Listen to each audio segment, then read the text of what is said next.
मालकानगिरी जिले में मंडी उठुनी धान चलित मास 16 रे मंडी उद्घाटन करी उपमुख्यमंत्री प्रतिश्रुति देते 24 घंटे धान उठिब 48 घंटे चाषी अकाउंट रे टंका चढ़िब हेले एपर्यंत धान उठी पारि नाही। चाषी मन में असंतोष बढ़ी चली बेले विभिन्न समस्या नहीं मंडी रे ताला झुलुछि। विभाग अधिकारी कहते खूब शीघ्र मंडी उठिब धान।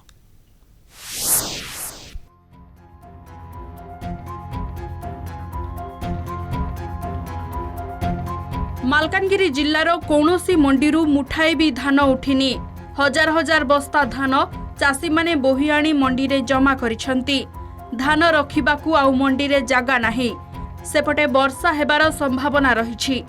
खोला मेलारे पड़िछि धान। गोटिए पटे वर्षा भय, अन्यपटे गाई गोरु धान खाइदेबार भय।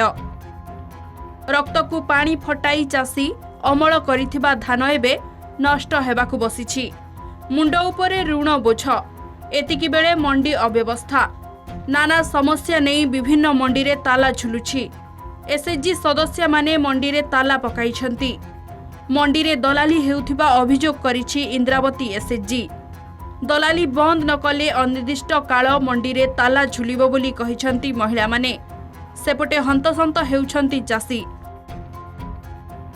गत वर्ष भी बहुत गंडगोल होता ताला पड़ता सब किसी होता से मैंने ए वर्ष भी सेया करी ताला पक नाई तुमको दिज्वनी मांडी आम सीओर्स पाख गलु सीओर्स सार कहले तुम ना गाँ चिन्ह मुझे जानी तुमको किए मुझे चिन्हनी आम कलेक्टर ऑफिस बाहर करदे कलेक्टर पाख बोटेल आम कलेक्टर पाख गलु कलेक्टर सार कहते ना सीओर्स पाख जाओ सीओर्स से ऑफिस बाहर घर को पलैले आम कौन घर को जापर जय माँ काली ग्रुप आम ना आगे केस देगी थाना आम केस देलु मंडी भी ए वर्ष लेट रे आरंभ होइलाणी आर ये मन आज मंडी हमरा रहिला आज उद्घाटन 11 नंबर मंडी रे आज आनी धान पकैला बेलू ये ग्रुप वाला मन ताकर कोन डिस्टर्बेंस पाई माने गेट बेट बंद करी करी आमर धान सब बाहर सब ट्रक देखो ट्रैक्टर सब बाहर अछि।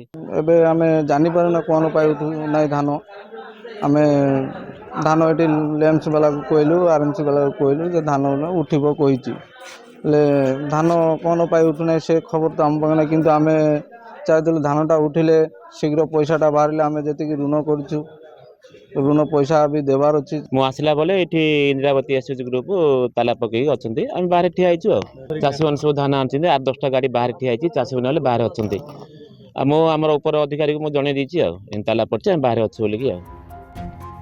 मालकानगिरी जिल्ला रे चलित मास 16 रे उप मुख्यमंत्री कनकवर्धन सिंहदेव धान मंडी उद्घाटन करथिले। प्रतिश्रुति देइथिले जिल्ला रे समस्त मंडीरू 24 घंटा मध्यरे धान उठिबो आउ चाषींको अकाउंट रे 48 घंटा मध्यरे टंका चढ़िबो। 3 दिन बीती जाइथिले सुधा गोटिए धान बस्ता भी मंडीरू उठिनी। जिल्ला रे रहिछि 8 लैंप्स एवं 70टी मंडीर व्यवस्था करिछि जिल्ला प्रशासन। केउ मिलर केते धान उठाइबे स्पष्ट होई पारि नाही। तेणु मंडीरू धान उठाइबा विलंब हेउछि बोली विभागीय अधिकारी कहिसंती। मुख्यमंत्री जो दिन इनागुरेसन कले से दिन 16 लोकर 591 क्विंटल धान पड़ी और परचेज भी हो जाए बर्तमान 591 पैकेट बर्तमान सुधा आसी बर्तमान मास आसी ना जो आम प्रयोग कर मास आसले प्रयोग कर मंडी रे ताला झुलुची कारण सेठी एसएचजी महिला विभिन्न समस्या नहीं एबे प्रतिवाद देखा मिली तेबे घरे पशु पशु मुंडरे चाल बाजुची तेबे आगु को कौन रही किभली भाव में जिला प्रशासन ए चाषी समस्या समाधान करुच्ची ता देखिबार बाकी रहिला। मालकानी प्रसाद नायक, कलिंग टीवी।